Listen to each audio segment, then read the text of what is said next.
দর্শক, নারায়ণগঞ্জে চলছে এনসিপির পথসভা, সেখানে বক্তব্য রাখছেন হাসনাত আব্দুল্লাহ। আমরা সরাসরি চলে যাচ্ছি সেখানে।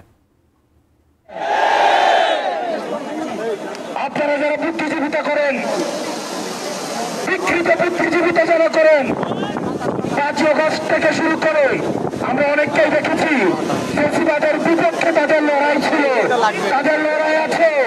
আমরা আপনাদেরকে সাধুবাদ জানাই।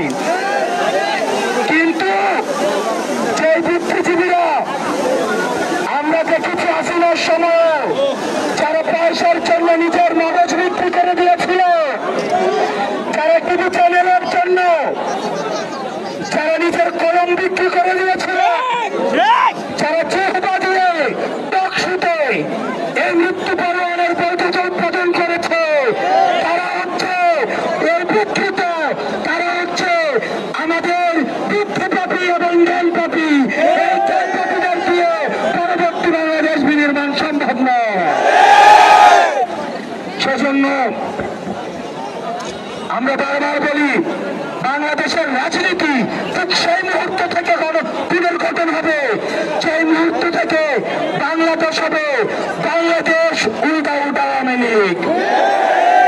ঠিক সেই মুহূর্ত থেকে বাংলাদেশের রাজনীতি